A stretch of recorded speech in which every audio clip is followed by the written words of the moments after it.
On a hill far away stood an old rugged cross, the emblem of suffering and shame. And I love that old cross, where the dearest and best for a world of lost sinners was slain. So I'll cherish the old rugged cross till my trophies at last I lay down. I will cling to the old rugged cross and exchange it someday for a crown.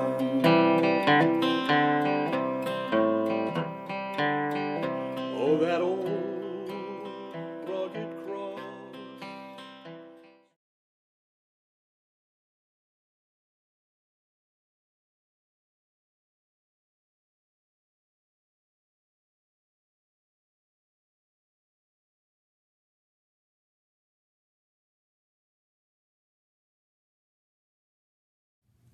Now the festival of unleavened bread, which is called the Passover, was near. The chief priests and the scribes were looking for a way to put Jesus to death, for they were afraid of his people. Then Satan entered into Judas, called Iscariot, who was one of the 12. He went away and conferred with the chief priests and officers of the temple police about how he might betray him to them. They were greatly pleased and agreed to give him money. So he consented and began to look for an opportunity to betray him when no crowd was present.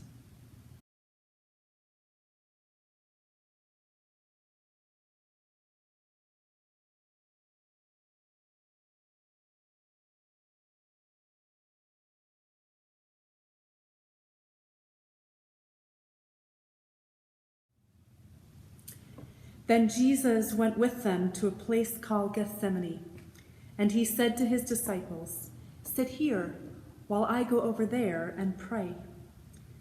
And he took with him Peter and the 2 sons of Zebedee, and began to be grieved and agitated. Then he said to them, "I am deeply grieved, even to death. Remain here and stay awake with me." And going a little farther, he threw himself on the ground and prayed, "My Father, if it is possible, let this cup pass from me. Yet not what I want, but what you want." And he came to the disciples and found them sleeping. And he said to Peter, "So you could not stay awake with me for 1 hour? Stay awake and pray that you may not come into the time of trial. The spirit indeed is willing, but the flesh is weak."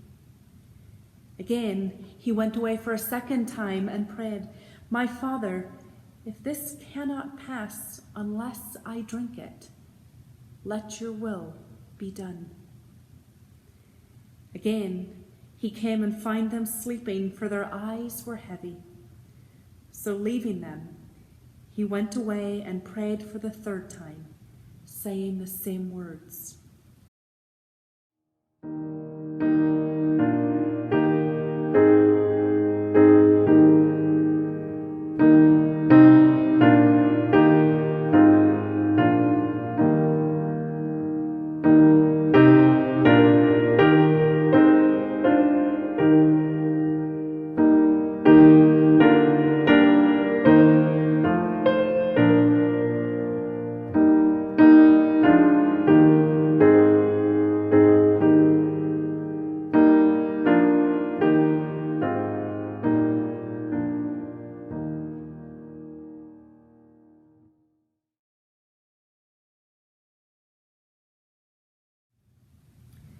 Immediately, while he was still speaking, Judas, one of the 12, arrived, and with him there was a crowd with swords and clubs from the chief priests, the scribes, and the elders.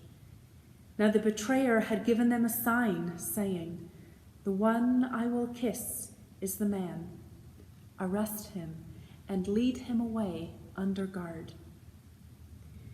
So when he came, he went up to Jesus at once and said, "Rabbi," and kissed him. Then they laid hands on him and arrested him. But one of those who stood near drew his sword and struck the slave of the high priest, cutting off his ear.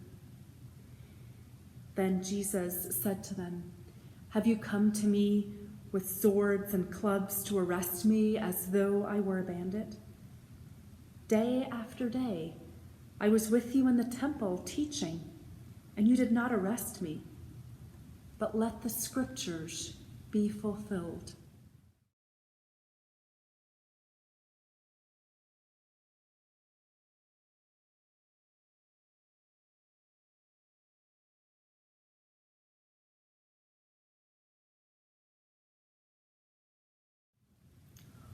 All of them deserted him and fled. While Peter was below in the courtyard, one of the servant girls of the high priest came by. When she saw Peter warming himself, she stared at him and said, "You also were with Jesus, the man from Nazareth." But he denied it, saying, "I do not know or understand what you are talking about." And he went out into the forecourt. Then the cock crowed. And the servant girl, on seeing him, began again to say to one of the bystanders, "This man is one of them." But again he denied it. Then, after a little while, the bystanders came again and said to Peter, "Certainly you are one of them, for you are a Galilean." But he began to curse, and he swore an oath, "I do not know this man you are talking about." At that moment, the cock crowed for the second time. Then Peter remembered that Jesus said to him, "Before the cock crows twice, you will deny me 3 times." And he broke down and wept.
Now Jesus stood before the governor, and the governor asked him, "Are you the king of the Jews?"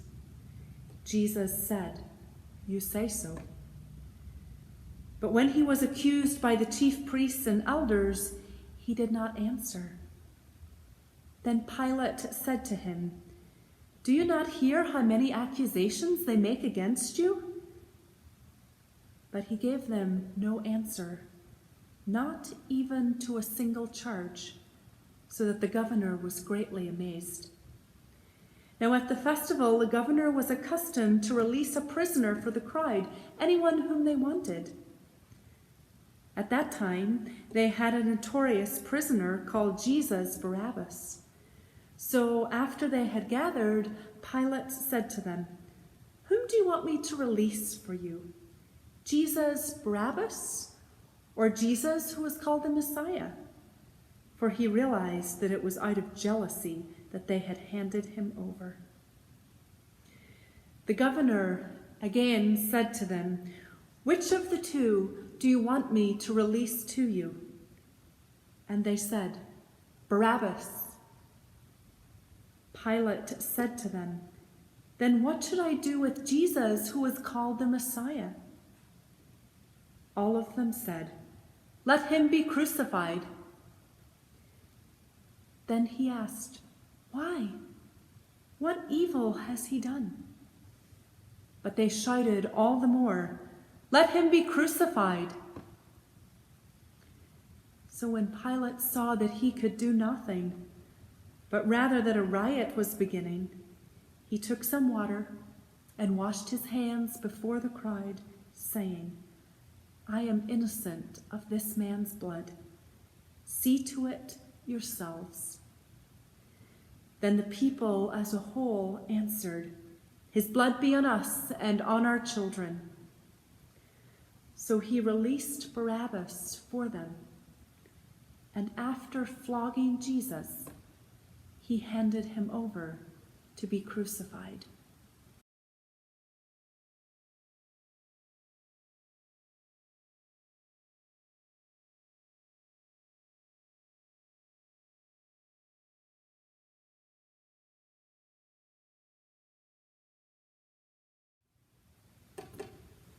Then the soldiers of the governor took Jesus into the governor's headquarters, and they gathered the whole cohort around him. They stripped him and put a scarlet robe on him. And after twisting some thorns into a crown, they put it on his head. They put a reed in his right hand and knelt before him and mocked him, saying, "Hail, King of the Jews!" They spat on him and took the reed and struck him on the head. After mocking him, they stripped him of the robe and put his own clothes on him. Then they led him away to be crucified. As they went out, they came upon a man from Cyrene called Simon. They compelled this man to carry his cross. And when they came to the place called Golgotha, they offered him wine to drink, mixed with gall. But when he tasted it, he would not drink it. And when they had crucified him, they divided his clothes among themselves by casting lots. Then they sat down there and kept watch over him. Over his head they put the charge against him, which read, "This is Jesus, the King of the Jews."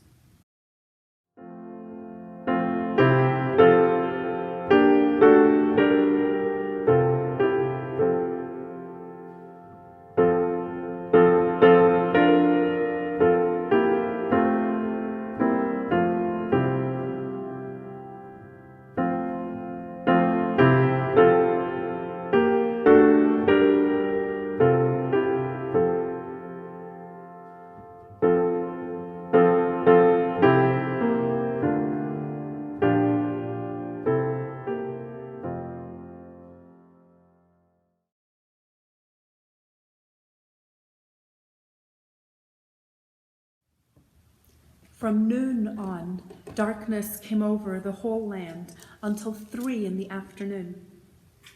And about 3 o'clock, Jesus cried with a loud voice, "Eli, Eli, lama sabachthani," which means, my God, why have you forsaken me?" When some of the bystanders heard it, they said, "This man is calling for Elijah." At once, one of them ran and got a sponge, filled it with sour wine, and put it on a stick, and gave it to him to drink. But the others said, "Wait, let us see whether Elijah will come and save him." Then Jesus cried again with a loud voice and breathed his last. At that moment, the curtain of the temple was torn in two from top to bottom. The earth shook and the rocks were split. The tombs also were opened, and many bodies of the saints who had fallen asleep were raised. After his resurrection, they came out of the tombs and entered the holy city and appeared to many. Now when the centurion and those with him who were keeping watch over Jesus saw the earthquake and what took place, they were terrified and said, "Truly, this man was God's Son."